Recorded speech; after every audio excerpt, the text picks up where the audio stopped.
اللهم صل على محمد وعلى آل محمد كما صليت على إبراهيم وعلى آل إبراهيم في العالمين إنك حميد مجيد.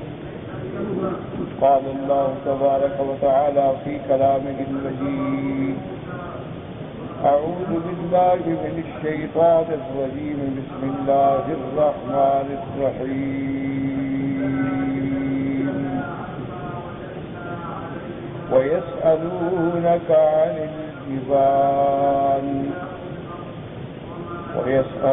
عن الجبال فقل ينسفها ربي نسفا فيذرها قاعا صفصفا لا ترى فيها عوجا ولا أمتا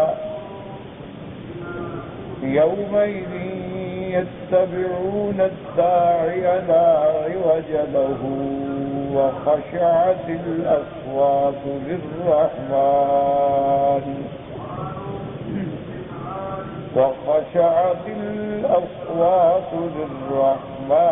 فلا تسمع إلا همسا. سورۃ طٰہٰ کی ان آیات مبارکہ میں اللہ تبارک و تعالی نے قیامت کے بارے میں ارشاد فرمایا ہے.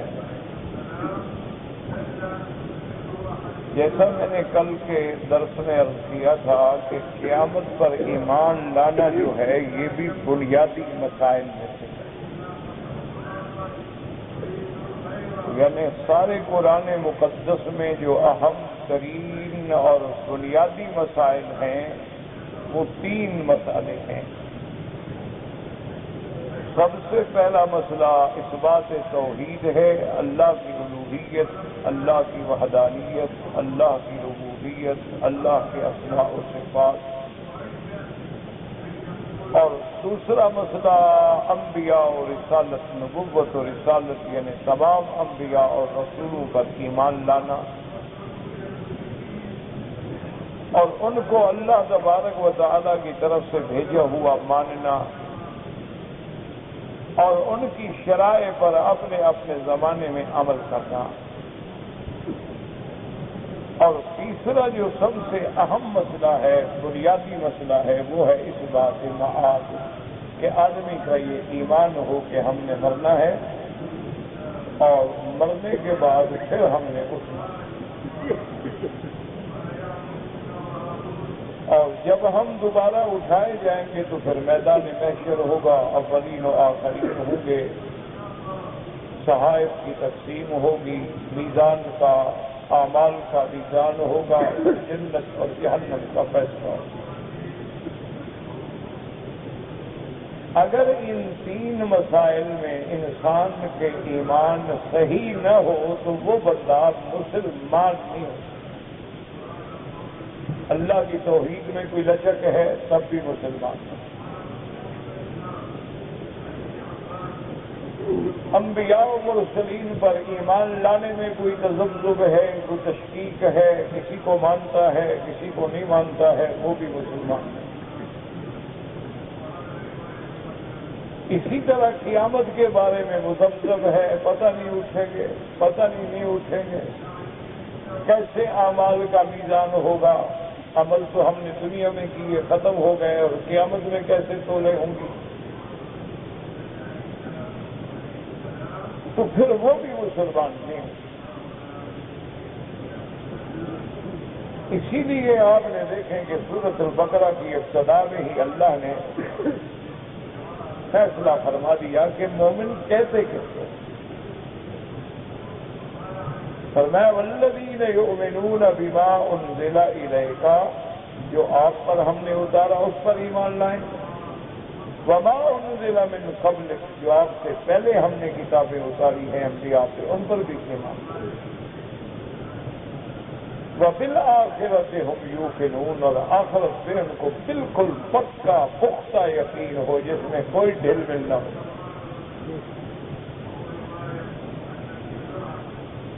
یہ 3 مسئلے ہیں جو سارے قرآن کی بنیاد ہیں.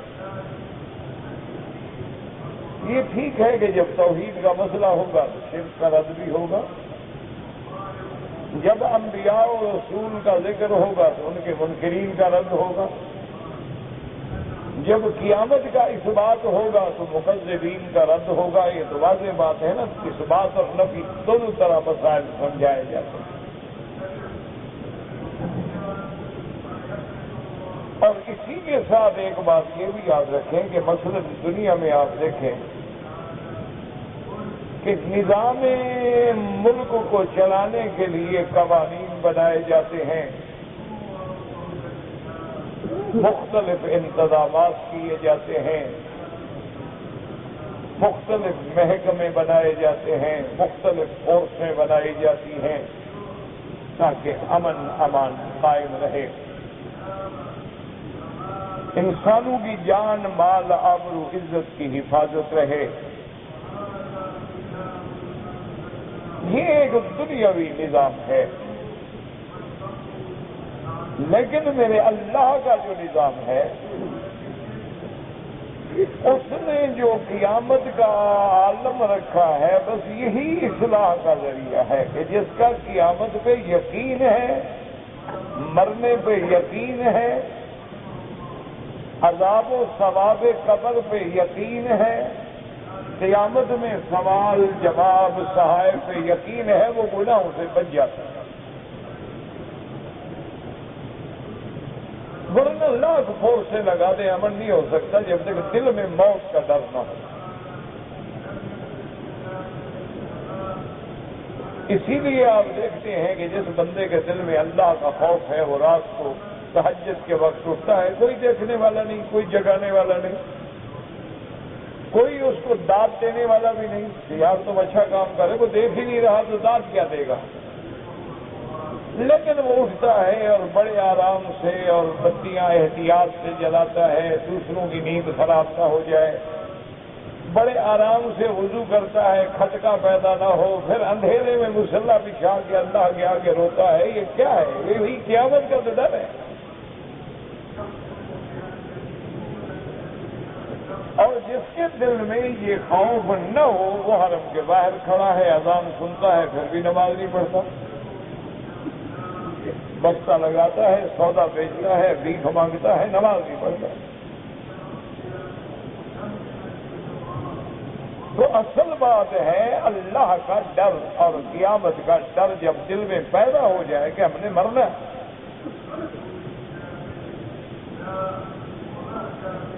اسی لیے مورخین نے ایک واقعہ لکھا ہے کہ ایک آدمی تھا بہت ہی اللہ سے ڈرنے والا،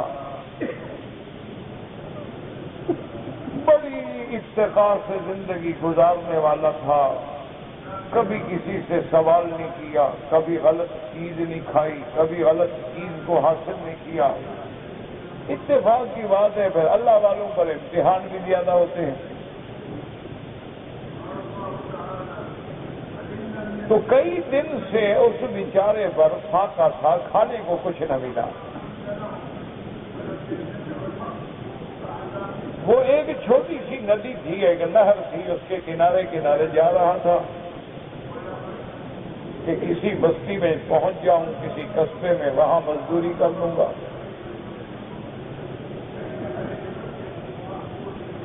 اور صرف پانی سے اپنا گزارا کر رہا تھا بیچارہ۔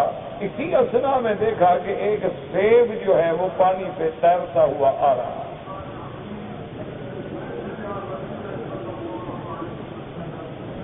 اس کے دل میں خیال آیا کہ ھذا رزق ساقہ اللہ الیہ، یہ اللہ نے میری طرف رزق بھیجا ہے۔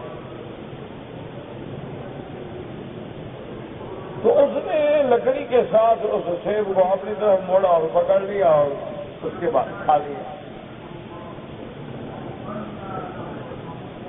جب سیب کھا لیا توانائی آ گئی، کچھ بھوک مٹ گئی، حوصلہ ہو گیا، تو یکدم خیال آیا کہ بھئی اللہ جانے کس کا سیب ہے۔ کسی سے گر گیا تو میں نے تو بغیر کسی تحقیق کے کسی غیر کی چیز آتی ہوئی بغیر پوچھے ہوئے بھوک سے کھا لی، لیکن اللہ کو کیا جواب دوں گا۔ یہ ہے وہ ایمان کہ تاجر کے دل میں پیدا ہو تو تجارت میں دھوکہ نہیں کرے گا، عالم کے دل میں پیدا ہو تو مسئلہ بیان کرنے میں دھوکہ نہیں کرے گا، مفتی کے دل میں پیدا ہو تو غلط فتویٰ نہیں دے گا، حاکم کے دل میں پیدا ہو تو عدل کے سوا فیصلہ نہیں کرے گا۔ اصل بات وہ اللہ کا ڈر ہے جو دل میں بیٹھ جائے۔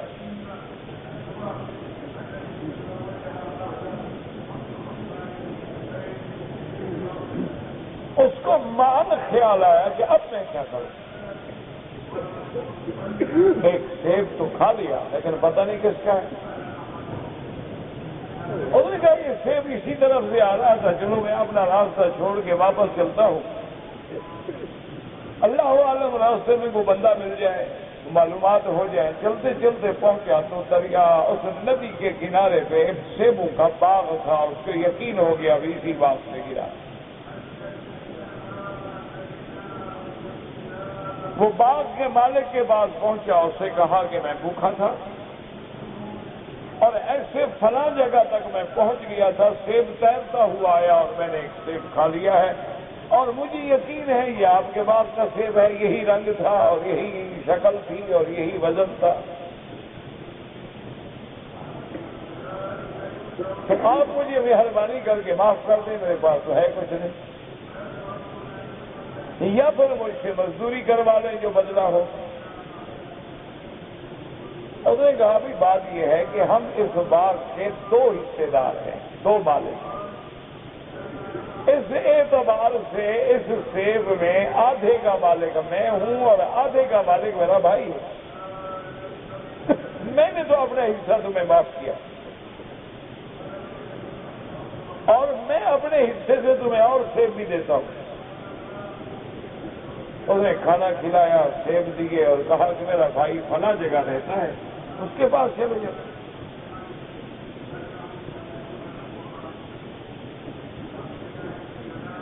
وہ اس آدمی کے پاس پہنچ گئے۔ اب یہ ڈر جو ہے نا دل میں وہ چین نہیں لینے دیتے، ورنہ وہ لوگ بھی ہیں کہ سود کا پیسہ ہے، عمرے پہ آ گئے، ماشاءاللہ 27 کی رات ہم نے مکے میں گزاری ہے۔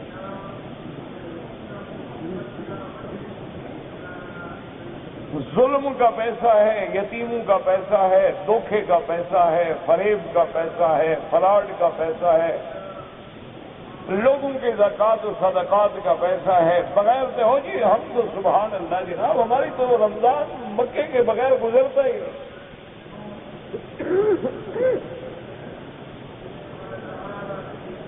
اور لوگوں کے دماغوں میں یہ بات بیٹھ جاتی ہے کہ جی بس رمضان جب نصیب ہو گیا، 27 کا عمرہ نصیب ہو گیا،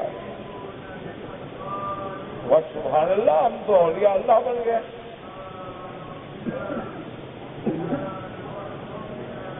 وہ کافی پرانی بات ہے، ایک دن ایک آدمی بڑے سنجیدگی سے بیچارہ، ایک تو ہوتا ہے نا کہ رسمن نے بڑی سنجیدگی سے مجھے آ کے بتلانے لگا کہ جی ہمارے ملک میں ایک گانے والی تھی، دیکھو گانے والے لوگ جو ہیں اچھے تو نہیں ہوتے لیکن سبحان اللہ کیا خاتمہ ہے، رمضان المبارک میں موت آ گئی، سبحان اللہ۔ اللہ کے بندے رمضان میں موت آ جانے دے، کچھ نہیں ہوتا۔ ابو جہل بھی رمضان میں مرا تھا، بتایا ابو جہل کا مرا تھا، جنگ بدر رمضان میں ہوئی ہے نا، تو اب ابو جہل اگر رمضان میں مر جائے تو بخشا جائے گا؟ کوئی رام چندر رمضان میں مر جائے 27 کی رات تو سیدھا جنت میں چلا جائے گا؟ یہ باتیں تب ہیں کہ جب ہمارا ایمان ہو اور پھر رمضان ہو، ہمارا اللہ کے ہاں تقوی ہو، رزق حلال ہو، صدق مقال ہو، اور پھر اللہ 27 29 اعتکاف نصیب کر دے تو سمجھو سبحان اللہ۔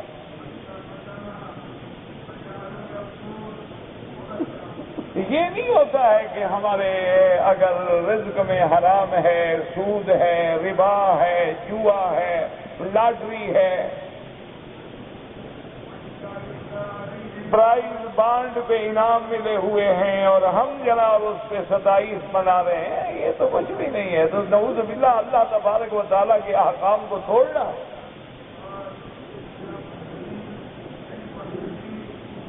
یہ وہ بات ہے جو اس بندے کو چین نہیں لینے دیتی۔ وہ ایک سیب کے لیے بھاگ رہا ہے، اب آدھا بھی بخشا گیا پھر آدھے کے لیے بھاگ رہا ہے۔ ہم نے تو کئی باغ کھا گئے ہوں گے۔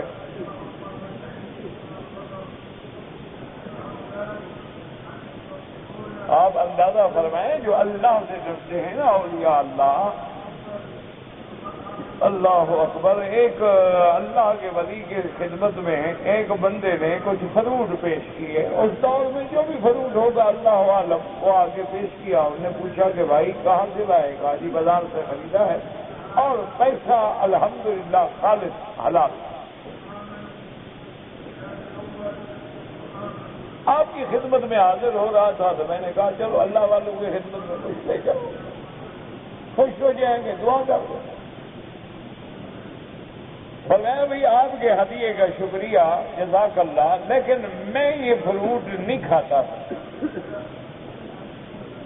فرمایا کوئی آپ کو تکلیف ہے؟ نہیں، تکلیف نہیں ہے، ہمارے علاقے میں رواج ہو گیا ہے کہ لوگ 2 سال 3 سال کے لیے باغ بیچ دیتے ہیں۔ پھلوں کے خریدار جو ہوتے ہیں نا، وہ 2 سال 3 سال 4 سال کے لیے باغ خرید لیتے ہیں، اور یہ بیع جو ہے شریعت میں حرام ہے۔ اسلام کہتا ہے جب تک پھل سامنے نہ آئے بیع کرنا حرام ہے۔ جب بیع حرام ہو گئی تو مال تو حرام ہو گیا، میں کیسے کہوں؟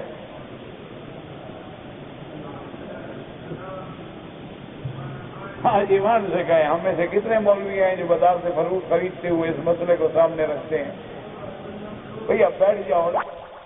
آج میں پڑھ رہا تھا، امام شافعی رحمۃ اللہ علیہ فرماتے ہیں کہ جب میں اپنے استاد کی خدمت میں بیٹھ کے حدیث کا سبق پڑھتا تھا تو فرماتے ہیں کہ بڑی احتیاط سے کتاب کا ورق جو ہے اس کو تبدیل کرتا تھا کہ کہیں سوچ سے ہو تو میرے استاد کو تکلیف نہ،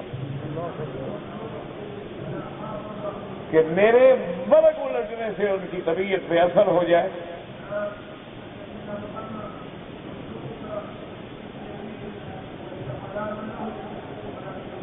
تو بہرحال یہ وہ ڈر ہے، یہ وہ تقویٰ ہے، اور دعا کرو اللہ یہ تقویٰ ہمیں بھی کوئی کروڑواں حصہ نصیب فرما دے۔ اس دل میں اللہ کا خوف ہو، دل میں خیال ہو، یقین ہو کہ ہم نے مرنا ہے اور قبر میں حساب ہے اور آگے جناب بڑی مشکل منزل ہے۔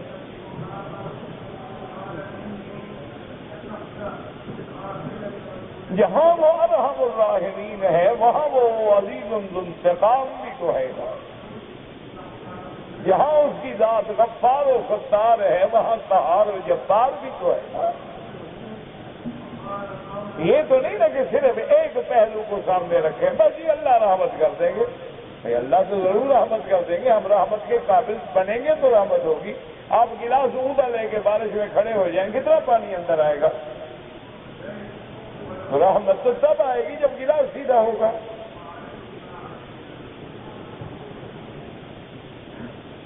اگر ہمارے اعمال ہی درست نہیں ہیں، ہمارے قلوب ہی ٹھیک نہیں ہیں تو پھر رحمت کیا مانا؟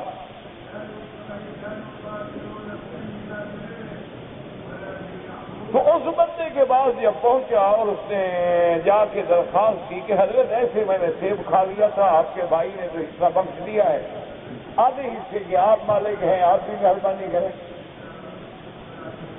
اور نے کہا میرا بھائی تو سیدھا سادہ آدمی تھا، میں تو ایسے نہیں بخشوں گا، تم نے کیوں کھایا؟ میں غلطی ہو گئی،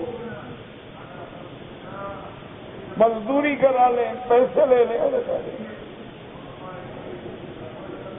6 مہینے میرے پاس کام کرو، ایک تو میری شرط ہے، اور ایک دوسری شرط ہے وہ بعد میں بتاؤں گا پھر معاف کروں گا، ٹھیک ہے؟ اب جس کو اللہ کا ڈر ہو وہ 6 مہینے کی مزدوری تو آسان سمجھتا ہے نا جہنم میں جلنے سے۔ جس کو جہنم کا خوف ہی نہ ہو، کہے گا چھوڑو یار، ایک سیب کے لیے 6 مہینے کی نوکری کرو، پاگل ہو گیا ہوں۔ 4 آنے کا سیب ہوگا، مزدوری کر کے کل ماروں گا منہ پہ اس کے سیب لا کے۔ اور کہا ٹھیک ہے، کام کیا اور 6 مہینے کے بعد کہا اب دوسری شرط سنو، میری ایک لڑکی ہے جو آنکھوں سے اندھی ہے، کانوں سے بہری ہے، زبان سے گونگی ہے، پاؤں سے لنگڑی ہے، اس سے شادی کرو گے تب بخشوں گا۔ ٹھیک ہے جی، وہ بھی قبول ہے۔ نکاح ہو گیا، شادی ہو گئی۔ اب جب وہ حجرہ عروسی میں آیا، اس نے دیکھا کہ میری بیوی تو بالکل آنکھیں اتنی خوبصورت ہیں اور بڑا اچھا بولتی ہے۔ وہ ڈر گیا غریب، اس نے کہا پتہ نہیں کوئی غلط جگہ تو نہیں آ گیا، پھر باہر دوڑا۔ باہر جا کے اس کے والد کو بلایا کہ حضرت آپ نے فرمایا تھا کہ میری لڑکی اندھی ہے تو اس کی تو آنکھیں ہیں، فرمایا اس نے غیر مرد کو نہیں دیکھا اس لیے اندھی ہے۔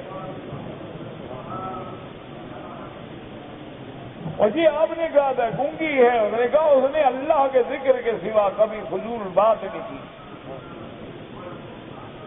آپ نے کہا بہری ہے، وہ تو سنتی ہے، انہوں نے کہا اس نے کبھی الحمدللہ فواحش و منکرات نہیں سنے۔ آپ نے کہا جی لنگڑی ہے، اس نے کہا کبھی وہ اپنے حدود خانہ سے باہر نہیں نکلی۔ اس لیے میں نے آپ کو بتلایا تھا یہ آپ کی بیوی ہے اور یہی آپ کی بیوی ہے اور میری بیٹی، اسی سے میں نے آپ کا نکاح کیا۔ نکاح ہونے کے بعد اس نے کہا کہ دیکھو میری صرف ایک بیٹی تھی، میں نے اپنی پوری جائیداد جو ہے تم دونوں کو دے دی ہے، میں تو 6 مہینے تمہیں آزماتا رہا، دیکھتا رہا کہ تمہارا کردار کیا ہے، ورنہ ایک آدھا سیب معاف کر دینا کون سی بڑی بات تھی۔ مجھے اپنے بیٹی کے لیے داماد چاہیے تھا اور اتنی میری دولت ہے، میں چاہتا تھا اللہ مجھے کوئی اچھا داماد دے، اچھا بیٹا دے تاکہ یہ جائیداد میں اچھے آدمی کو دوں۔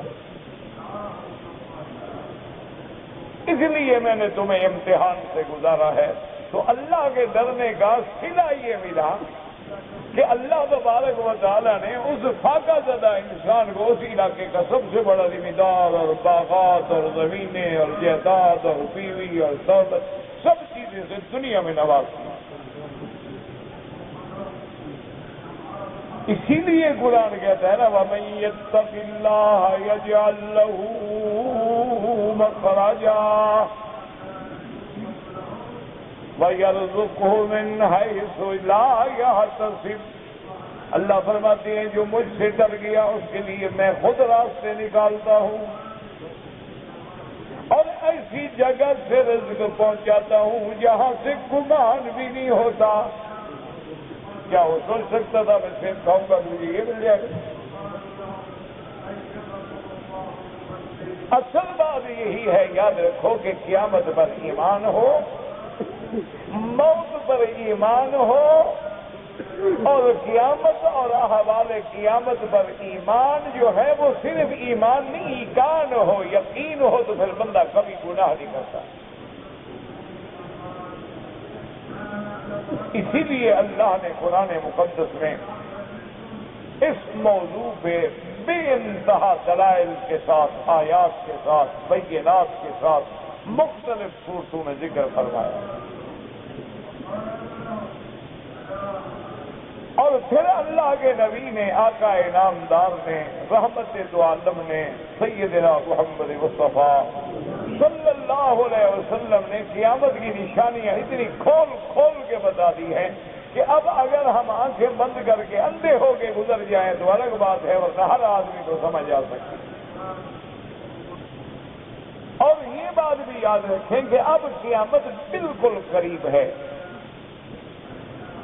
لیکن قریب کا معنی یہ نہیں ہوتا جیسے ہم کہیں قریب ہے، یہ اللہ کے پیمانے ہیں، یہ اللہ تبارک و تعالیٰ کی باتیں ہیں جو قرآن کہتا ہے نا قیامت قریب ہے، آپ کہیں ہزاروں سال گزر گئے، اس کے ہاں جو قریب ہے نہیں، ساری دنیا کا متاع جو ہے قلیل ہے۔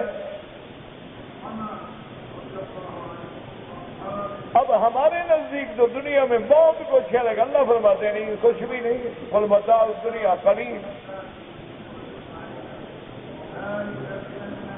تو اس لیے یاد رکھیں کہ قیامت جو ہے وہ قریب ہے، اور قریب کے معنی میں علماء اور مفسرین نے دو باتیں سمجھائی ہیں. ایک یہ سمجھایا ہے کہ ہر آنے والی چیز قریب ہوتی ہے اور جانے والی دور ہوتی ہے. ایک چیز جا رہی ہے دور ہو رہی ہے نا, ایک آ رہی ہے تو قریب آ رہی ہے نا, چاہے جتنا بھی آئے. تو دنیا جو ہے مدبرۃ, یہ تو جانے والی ہے. الآخرۃ مقبلۃ, اور قیامت جو ہے وہ آنے والی ہے, تو آنے والی چیز قریب ہوتی ہے. اور بعض علماء اور مفسرین فرماتے ہیں کہ یوں سمجھ لو کہ جب سے اللہ نے اس عالم دنیا کو پیدا فرمایا ہے تو جو وقت گزر گیا ہے یہ زیادہ ہے, جو باقی ہے وہ تھوڑا ہے.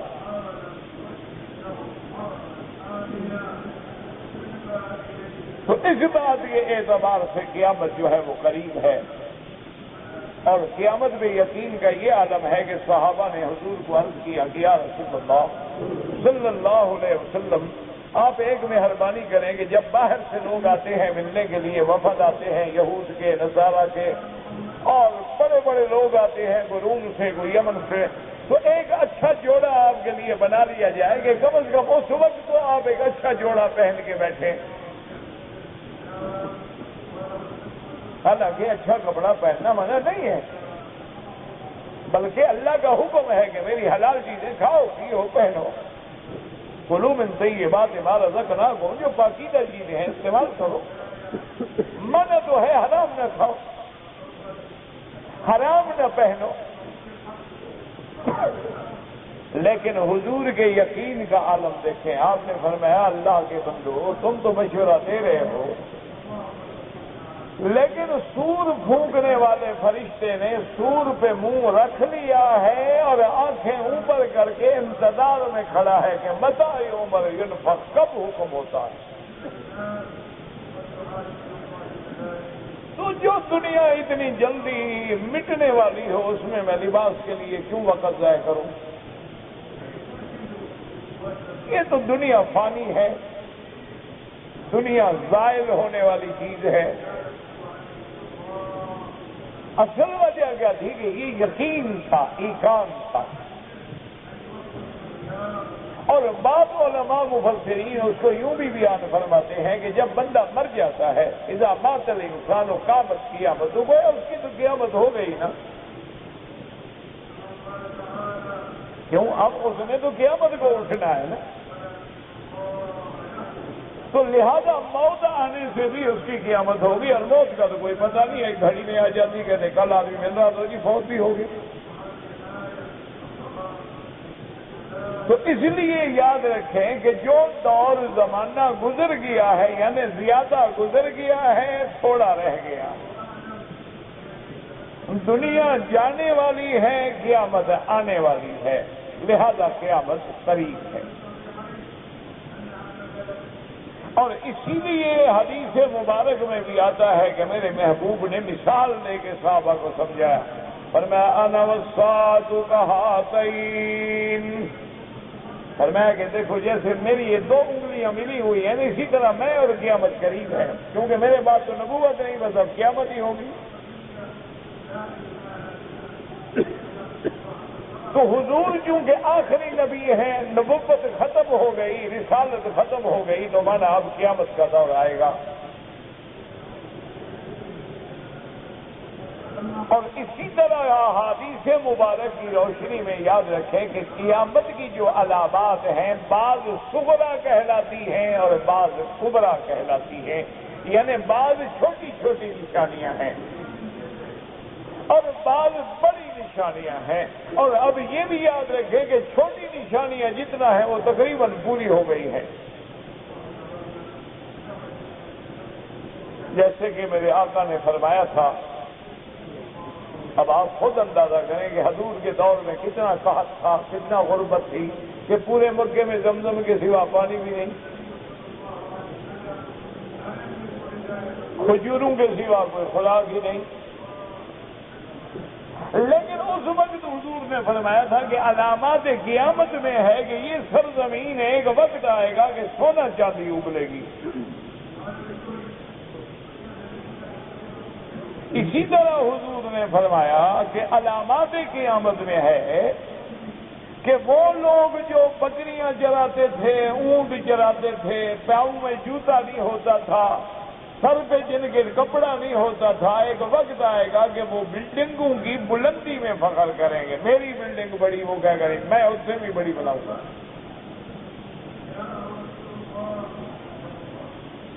تو یہ بھی علامات قیامت ہے۔ اسی طرح حضور صلی اللہ علیہ وسلم نے فرمایا کہ ایک وقت آ جائے گا، یہ بھی علامات قیامت میں ہے کہ بندہ اپنے دوستوں کا بڑا وفادار ہوگا لیکن ماں باپ کا نافرمان ہوگا۔ بڑی دوستیاں، بڑی یاریاں ہیں، کہتے ہیں جی بڑا اچھا دوست ہے ہمارا، بڑا اچھا دوست ہے، لیکن ماں باپ کا نافرمان۔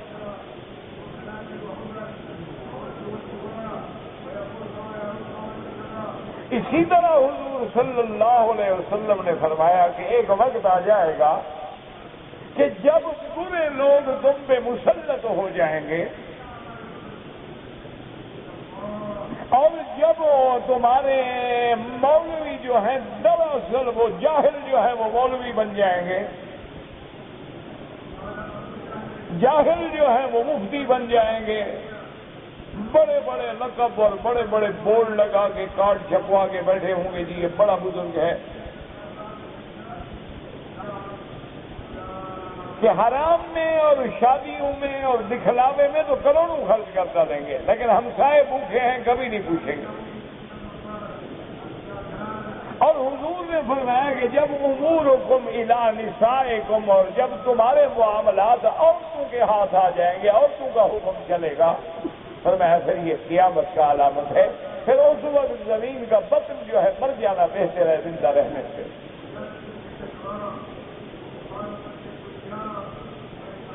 اور اسی طرح علامات قیامت میں حضور نے فرمایا کہ گانا بجانا عام ہو جائے گا،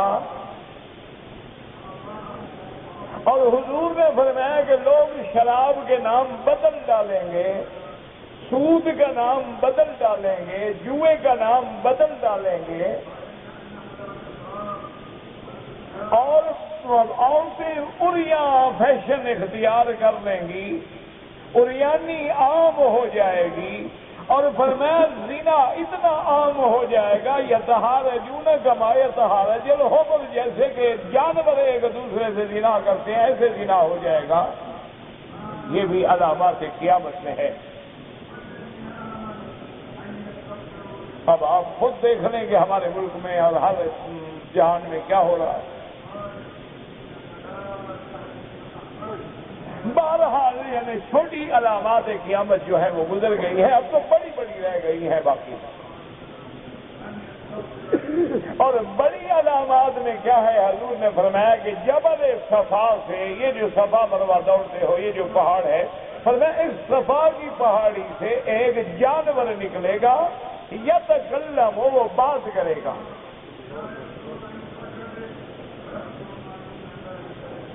اور اسی طرح حضور صلی اللہ علیہ وسلم نے فرمایا کہ یاجوج ماجوج نکلیں گے، خروج دجال ہوگا، اور دجالی فتنہ پوری دنیا میں پھیلے گا،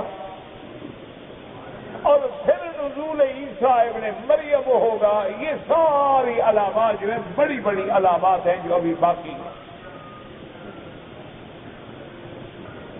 اور عیسیٰ ابن مریم کے زمانے میں پھر دجال کو آپ آگے قتل کریں گے، یہودیت کے فتنے کو مٹائیں گے، صلیب کے فتنے کو ختم فرمائیں گے، اور پوری دنیا میں عدل و انصاف بھر دیں گے۔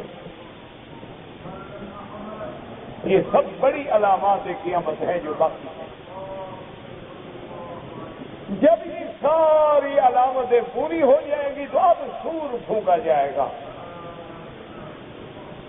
سور کیا ہے؟ حدیث مبارک میں آتا ہے قرن ینفخ، یعنی ایک بہت بڑا سنگ ہے، اللہ حکم دیں گے تو فرشتہ اس پہ پھونک ماریں گے، اور پہلا سور جب بھونکا جائے گا تو جو کچھ دنیا میں ہے سب فنا ہو جائے گا۔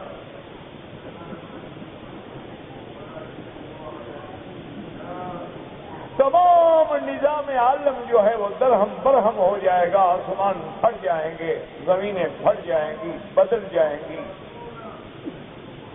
تارے چھڑ جائیں گے، چاند سورج بے نور ہو کے سمندر میں پھینک دیے جائیں گے۔ یہ پہلا سور جب پھونکا جائے گا تو اس وقت یہ عالم ہوگا۔ اسی لیے قرآن مقدس کی یہ آیات جو ہے یہ اسی ضمن میں اشارہ کر رہی ہے، اور اس میں تنبیہ ہوتی ہے مشرکین کو، کافروں کو، منکرین کو، کہ تم کیا سوچ رہے ہو، قیامت تو آنے والی ہے۔ اور جب یہ باتیں ہوتی تھی تو لوگ سوال کرتے تھے کہ جی دیکھو پہاڑ تو بڑے سخت ہیں، اور پہاڑ ہے، پتھر ہے، ان کا اٹھانا مشکل ہے، تو ان کا کیا ہوگا؟ اس لیے قرآن مبارک کی ان آیات مبارک میں جو ہم نے تلاوت کی ہیں، وَيَسْأَلُونَكَ عَنِ الْجِبَالِ فَقُلْ يَنسِفُهَا رَبِّي نَسْفًا۔ اللہ نے فرمایا میرے مدنی محمد مصطفیٰ صلی اللہ علیہ وسلم، وَيَسْأَلُونَكَ، آپ سے سوال کیا جاتا ہے، سوال کرتے ہیں، پوچھتے ہیں۔ اب پوچھنے والوں میں دونوں باتیں ہیں کہ منکرین بھی پوچھتے تھے اور کبھی کبھی اپنے مومن بھی پوچھتے ہیں تسلی کے لیے، لیکن دونوں کے سوال میں فرق ہوتا ہے۔ ایک سوال ہوتا ہے ماننے والے کا، وہ پوچھتا ہے میرا ایمان بڑھ جائے، اور ایک سوال ہوتا ہے منکر کا، انکار کے لیے بطور اناد کے سوال تو ہوتا ہے، لیکن دونوں میں فرق ہے۔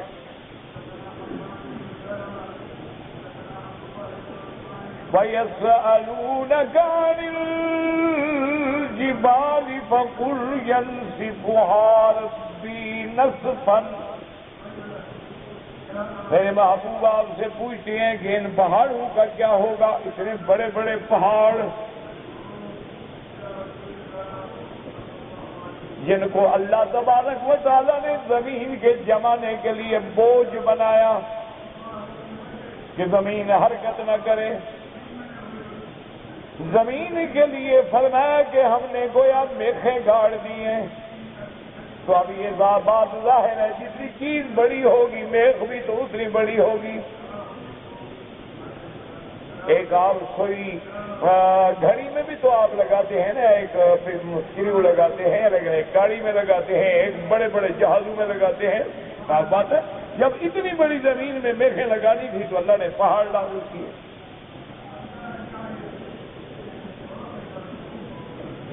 تو اتنے بڑے پہاڑ جو ہیں، اور پھر پہاڑ جو ہیں آپ اسی پہ بھی صرف نظر ڈالیں نا، جو اللہ کی قدرت کا نظارہ آپ کو نظر آ جائے کہ اللہ نے ان پہاڑوں کو بھی انواع و اقسام سے پیدا کیا۔ وَمِنَ الْجِبَالِ جُدَدٌ بِيضٌ وَحُمُرٌ مُخْتَلِفٌ أَلْوَانُهُ۔ اللہ نے فرمایا ہم نے پہاڑوں میں سے بعض پہاڑوں کو سفید بنایا ہے، بعض کو ہم نے سرخ بنایا، بعض کو ہم نے سیاہ بنایا۔ 3 رنگ ذکر کیے اللہ نے پہاڑوں کے، جو پہاڑ سفید بھی ہوتے ہیں، سرخ بھی ہوتے ہیں، سیاہ بھی ہوتے ہیں۔ اچھا، اور یہی سے علماء نے یہ بھی نتیجہ نکالا ہے کہ اصل میں دنیا میں رنگ جو ہے وہ 3 ہیں، سفید، سرخ اور سیاہ۔ باقی جتنے رنگ ہیں وہ ان سے نکلتے ہیں، یعنی ان کو سفید کو اس میں ملائیں گے اور رنگ بن جائے گا، سرخ میں ملائیں گے اور مل جائے گا، سیاہ میں ملائیں گے اور مل جائے گا۔ تو اصل رنگ جو ہے وہ 3 ہیں دنیا میں۔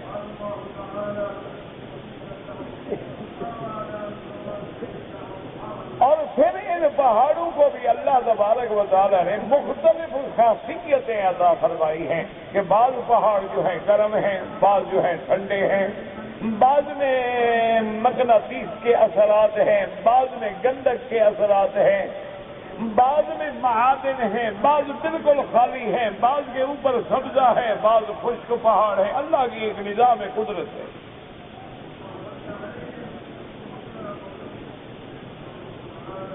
اور یہ بھی یاد رکھیں کہ اللہ نے جیسے زمین کو نوازا ہے کہ اس میں اللہ نے اپنا کعبہ رکھ دیا ہے، اللہ نے مکہ اور کعبے کو چن لیا ہے، اسی طرح مدینہ منورہ کو اللہ نے شرف بخشا ہے، اسی طرح پہاڑوں میں بھی ایسے پہاڑ ہیں جن کو اللہ نے شرف بخشا ہے کہ جیسے غار ہرا ہے جہاں اللہ کا سب سے پہلے نبی پہ وحی اتری ہے، غار ثور ہے جہاں ہجرت کی رات حضور نے گزاری ہے، اور جبل احد ہے جو حضور کا محبوب ہے،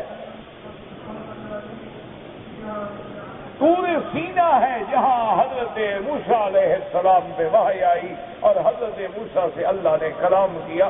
اسی طرح طور زیتہ ہے، جبل لبنان ہے، جبل ابو قبیس ہے، ان جبال میں بھی اللہ کی رحمتیں ہیں۔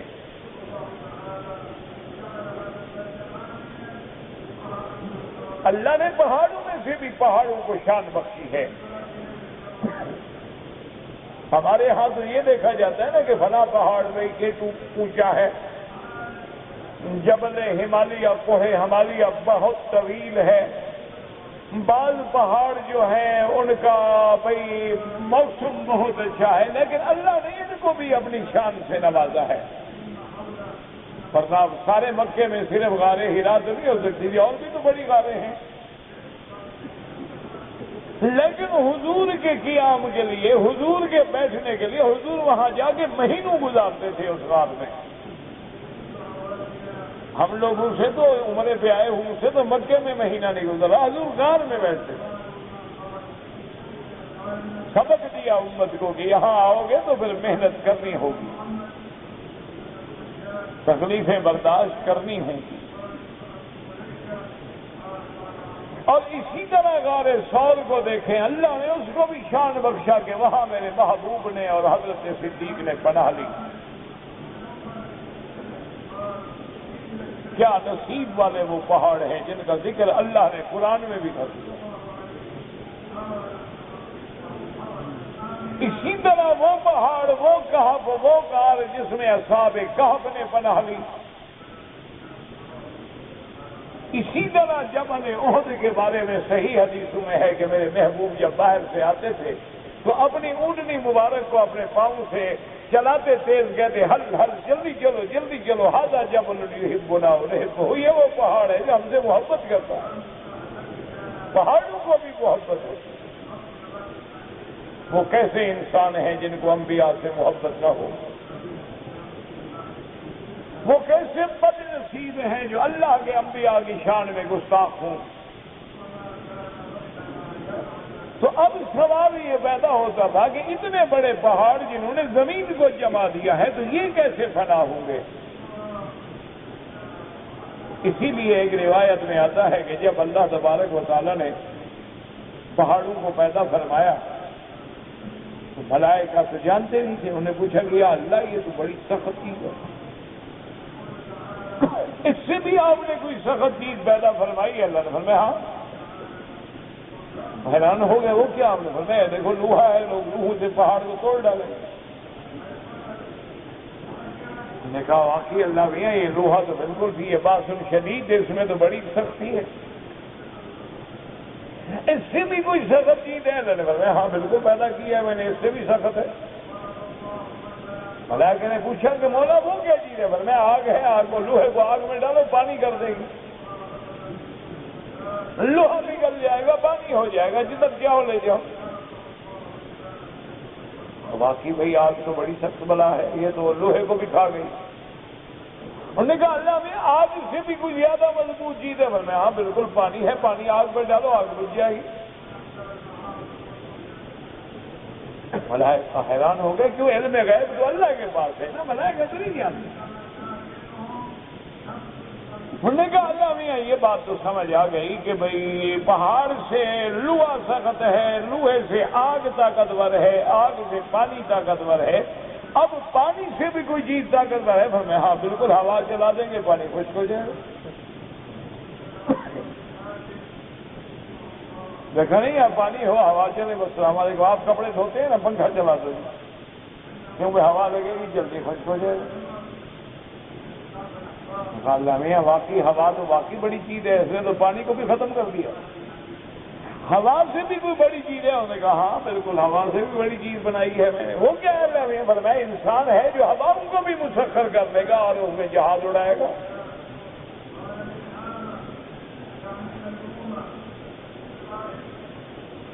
اور پھر ان انسانوں میں سب سے پھر ان کو ٹھیک کرنے والی کیا چیز ہے؟ وہ پھر موت ہے، قیامت ہے۔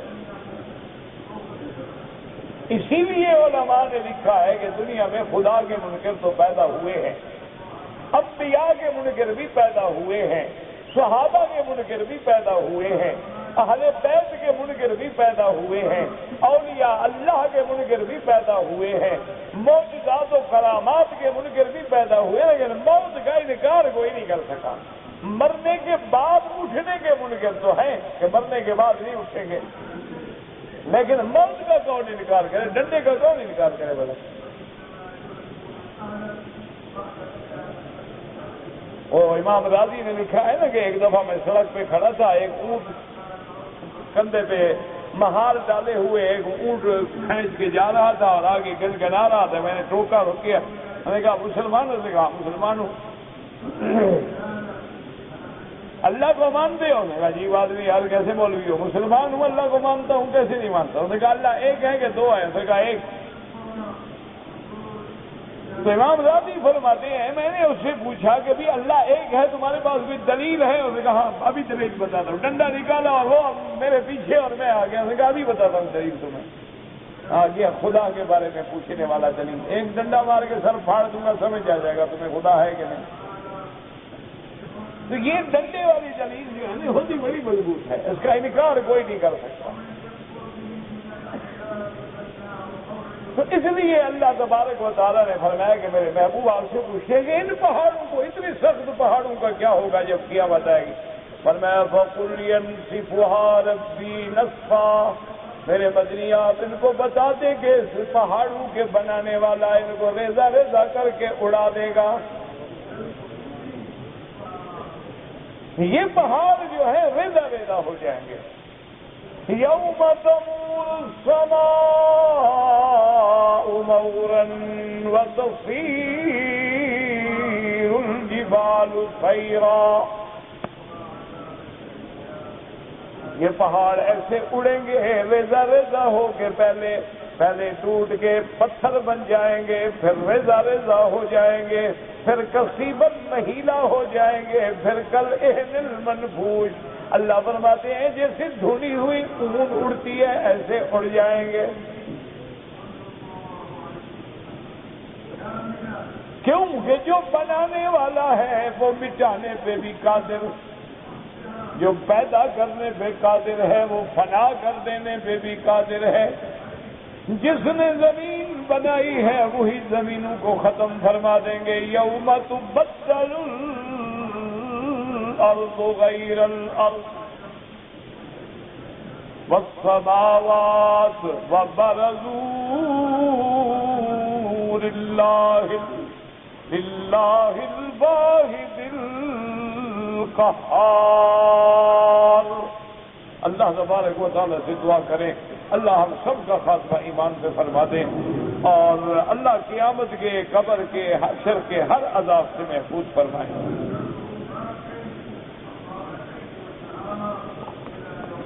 میرے بھائی طواف میں بات کرنا جائز ہے، بات سمجھا کرو نا۔ ایک مشکل یہ ہے ہمارے لوگ مسئلہ نہیں سمجھتے، نہ سمجھنے کی کوشش کرتے ہیں۔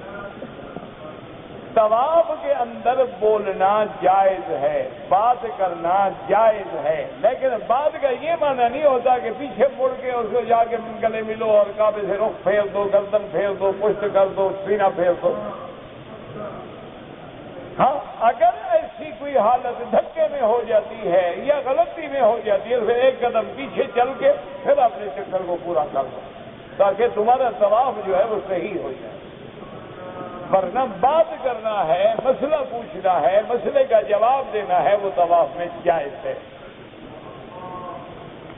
اسی طرح صفا مروہ کے درمیان میں بھی اگر آدمی بات کرے، بعض مسئلہ بتائے، پوچھے، تو کچھ نہیں ہوتا، لیکن کوشش یہ کیا کریں کہ غیر ضروری بات نہ ہو، اللہ کا ذکر ہو، کوئی شرعی بات ہے تو کر لو، کوئی اہم بات ہے تو جواب دے دو، ورنہ آدمی اللہ کے ذکر میں مشغول رہے، اور نظر ادب سے نیچے رکھیں. حجر اسود کے سامنے ہوگے بسم اللہ اللہ اکبر، اور اس کے بعد جو چکر ہے اسی طرح ادب سے چلے، اور اپنے دل و دماغ میں تصور رکھے کہ اللہ کے گھر کے باہر اللہ نے مجھے طواف نصیب کیا ہے، جہاں انبیاء، جہاں اولیاء، جہاں صالحین، جہاں صدیقین، جہاں عباد اللہ المقربین پھرے ہیں. میری خوش نصیبی ہے کہ میں آج وہاں پھر رہا ہوں. اگر کسی نے عمرے کا طواف کیا ہے، عصر کے بعد طواف کیا ہے، حنفی مسلک میں طواف کی 2 رکعات وہ مغرب کے بعد پڑھے. باقی ائمہ کے نزدیک حرم میں ہر وقت نماز پڑھنا جائز ہے. یہ کوئی لڑائی والے مسئلے نہیں ہیں، جو کسی کا مسئلہ کہ اس پہ عمل کر لے.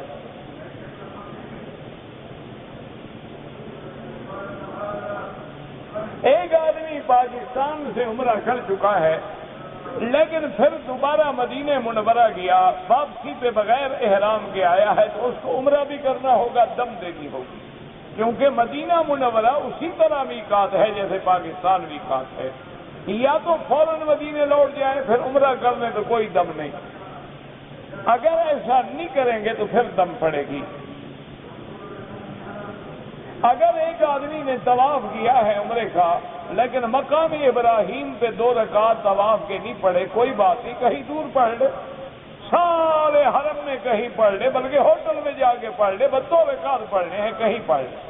افضل ہے کہ مقام ابراہیم کے پیچھے پڑھے، لیکن رش ہے، جگہ نہیں ہے، وہ برآمدے میں چلا جائے، وہ بھی پیچھے ہے، جتنا پیچھے چلا جائے کوئی مسئلہ نہیں. اگر ایک آدمی کا وضو قائم نہیں رہتا، ٹوٹ جاتا ہے بار بار، اس کو بیماری ہے، اس کا علاج یہ ہے کہ مثلاً آپ نے مغرب کی اذان کا وضو کیا، اب عشاء کی اذان تک وہی وضو کافی ہے، طواف کرو، نفل پڑھو، نماز پڑھو، پڑھتے رہو، ٹوٹ گیا تو ٹوٹ گیا. پھر جب عشاء کی اذان ہو تو آپ عشاء کے لیے نیا وضو کرو.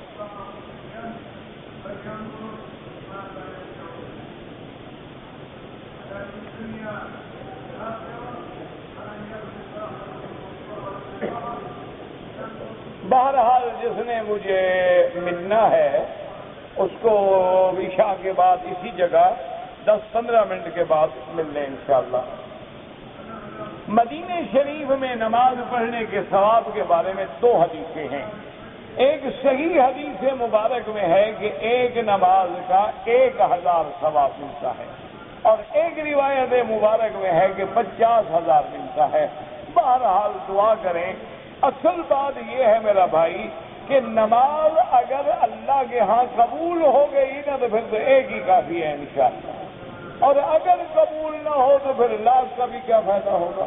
وہی ایک سجدہ ہے کارگر جو عقل و فکر سے باورا، وہ 1000 سجدے فضول ہیں جو رہین لفظ کے پا نہیں. اصل یہ ہے کہ تو نمازی بن، اللہ کے آگے جھکنا سیکھ، اور عبادت میں اخلاص پیدا کر. بس اگر اخلاص ہے تو انشاءاللہ ایک نماز سے بھی بیڑا پار ہو جائے گا. مجھے نہیں پتا آسیہ کا کیا، تم نے لکھا ہی غلط ہے، آسیہ یوں نہیں لکھا جاتا. میرے بھائی نے اپنی بیوی کو غصے میں طلاق دی ہے، تو طلاق کبھی کوئی محبت میں بھی دیتا ہے؟ نہیں. آج تک تاریخ عالم میں کوئی واقعہ گزرا ہے کہ کوئی بندہ اپنی بیوی سے کہے کہ مجھے آپ پہ آج بہت پیار آ رہا ہے، تحفے میں طلاق قبول کرو، اور جب دے گا بے وقوف غصے میں ہی دے گا، طلاق ہو جاتی ہے. جو لوگ پاکستان سے آئے ہیں ان کے 28 روزے بنتے ہیں، وہ 1 روزہ اور رکھیں، کیونکہ ان کا رمضان مکے میں ختم ہوا ہے اور یہاں رمضان 29 کا تھا، لہذا 1 روزہ رکھ کے، کیونکہ 28 کا مہینہ انگریزوں کا تو ہوتا ہے، اسلام کا نہیں ہوتا. اسلام میں یا روزہ 29 کا ہوگا یا 30 کا ہوگا. اگر فرض قضا ہو جائیں تو سنتوں کی قضا نہیں ہوتی، فرض قضا کریں اور وتر قضا کریں. اگر حالت احرام میں زخم صاف کرنے کے لیے کوئی دوائی والا صابن استعمال کیا کوئی حرج نہیں. اگر عمرے پہ آپ آئے ہیں اور 15 دن سے کم آپ کا قیام ہے تو پھر آپ نماز قصر پڑھیں گے. اگر 15 دن یا اس سے زیادہ ٹھہرنے کی نیت ہے تو پھر پوری نماز پڑھیں گے۔ اگر عورت کے ساتھ محرم نہ ہو تو وہ طواف کر سکتی ہے، ہاں جی بالکل کر سکتی ہے۔ دیکھو جی، مسئلہ پوچھیں تو طواف کا پوچھتے ہیں، نہ پوچھیں تو بازار کا بھی نہیں پوچھتے۔ لوگ ہیں مرضی ہے۔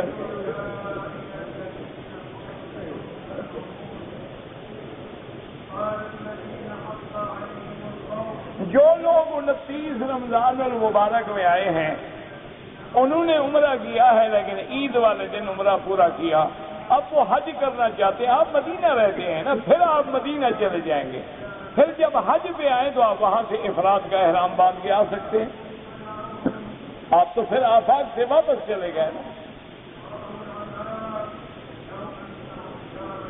اگر ایک آدمی نے عمرہ کر لیا ہے، طواف صفا کر لیا ہے، اپنے سر پہ اپنے ہاتھ سے اس طرح پھیر دے، بالکل جائز ہے۔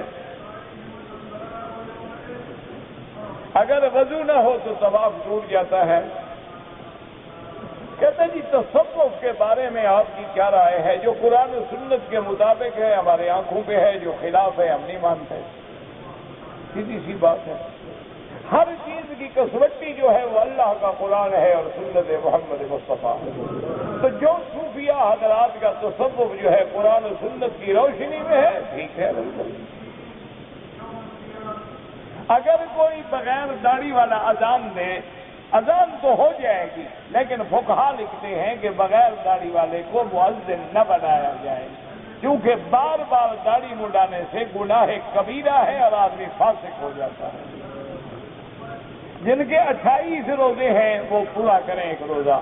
مسجد عائشہ سے جو لوگ عمرہ کرتے ہیں، امام ابو حنیفہ اور امام شافعی رحمۃ اللہ علیہ کے نزدیک تو جائز ہے، لیکن امام احمد بن حنبل رحمۃ اللہ علیہ کہتے ہیں کہ نہیں، عمرہ وہی ہے جو اپنے ملک سے آتے ہوئے کرے۔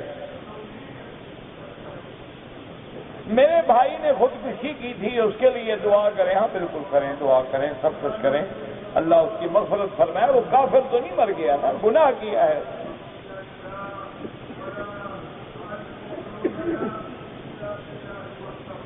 کہتے ہیں جی کہ حرم میں جب ہم احرام میں ہوتے ہیں تو حرم کا جو صفائی ہوتی ہے اس میں پاؤڈر ڈالتے ہیں، خوشبو آتی، کوئی فرق نہیں پڑتا، صفائی کرنے والوں کو کرنے دیں آپ۔ کہتے ہیں جی کہ یہاں جو فروزن چکن آتی ہے باہر سے، باہر کی مرغی کا کوئی اعتبار نہیں، باہر کے بندوں کا اعتبار نہیں، تو مرغی کے مسئلے پوچھتے ہو۔ کہتے ہیں جی کہ کمپنی نے ہمیں استعمال کے لیے چیزیں دی ہوتی ہیں کہ مواد غذائیہ ہیں یا صفائی کی چیزیں ہیں، اگر وہ بچ جائیں وہ کمپنی کی ہے، وہ تمہارا ملک تھوڑا ہے، ان کو واپس کرو، جمع کرو۔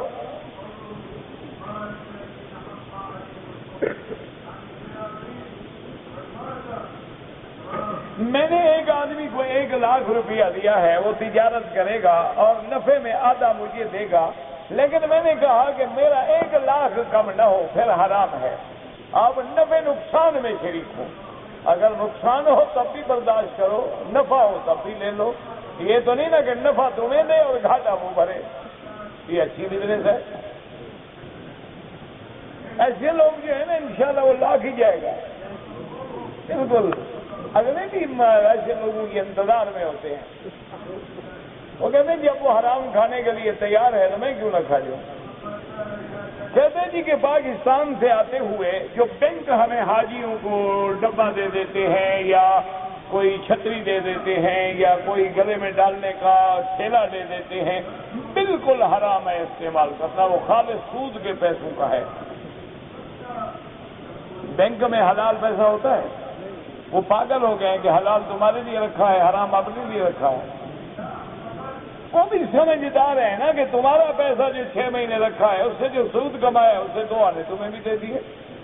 وہ پاگل تھوڑے ہو گئے، اپنے حج کو نہ خراب کیا کرو، ایسی چیزیں جب سے پھینک دے وہیں پر۔ کہتے جی کہ ہمیں پی آئی اے والے ٹکٹ نہیں دیتے تھے، میں کو پی آئی اے مینیجر ہوں، آپ کی ٹکٹیں یہاں کنفرم کر دوں گا۔ نہیں، خدا کے لیے آپ خود بھی کچھ ٹھنڈے دل سے سوچیں کہ لوگ رجب سے الحمدللہ آ رہے ہیں، رجب، شعبان، رمضان، اب جانے کے لیے وہ کہتے ہیں ہمیں 15 دن میں بھیج دو. 3 مہینے والوں کو 15 دن میں کون بھیجے؟ ٹھنڈے دن.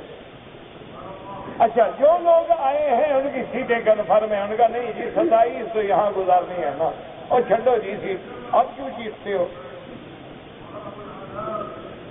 کوئی عقل سے کام لے، کوئی ٹھنڈے دل سے سوچے، صرف غصہ غصہ غصہ نہ ہو. اب آپ دیکھیں گے مثلا 6 جہاز آپ کو لینے کے لیے ایکسٹرا فلائٹیں چل رہی، وہاں سے جب آئیں گے خالی، یہاں سے آدمی لے کے جائے گا نا، وہ سارا خرچہ کون برداشت کرے گا؟ جو آپ سے کمایا تھا ہو گیا. تو کچھ ٹھنڈے دل سے سوچے، اگر آئے ہیں تو صبر کریں. 2 دن اگر حرم میں مل گئے خدا کا شکر کریں گے، الحمدللہ اللہ نے ہمیں اور 2 دن نصیب کر دیے ہیں. اور آرام سے جب کام کرو گے ان کو بھی ہوش ہوگا، ورنہ میرا تو الحمدللہ نہ کوئی رشتے دار کیا، میرا کوئی خاندان کا کوئی ایک ادنا فرض بھی پی آئی ہے میں ان کی رعایت نہیں کرا، میں نے تو ان کے خلاف اخباروں میں لکھا تھا. لیکن جو بات مجبوری ہے وہ ان کی مجبوری ہے. کہتے ہیں جی کہ حرم شریف کا تقاضا ہے کہ موبائل فون بند رکھے جائیں، دعا کرو اللہ لوگوں کو ہدایت دے. اب تو دشمن نے ایک چال چلی ہے نا کہ صرف موبائل فون نہیں، اس کے ذریعے اس نے گانے کی دھنیں بھر کے اللہ کے حرم میں گانے لگوا دیے. اور مسلمان ہے وہ خوش ہے جی. موبائل جب تک موبائل نہیں تھا تو تم مر گئے تھے. نہیں، جب موبائل نہیں تھا تو تمہاری زندگی نہیں گزر رہی تھی. اچھا، اور موبائل پہ کون سا تم کوئی پی ایم ہو کہ ہاٹ لائن پہ رابطہ نہ ٹوٹ جائے؟ حرم میں آ رہے بند کر دو، باہر نکلو اپنے چلا لو.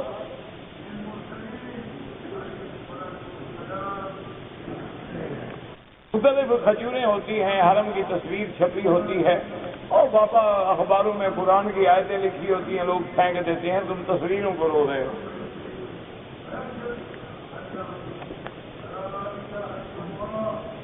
کہتے جی 5 تن کب پیدا ہوئے اللہ کو پتہ جی.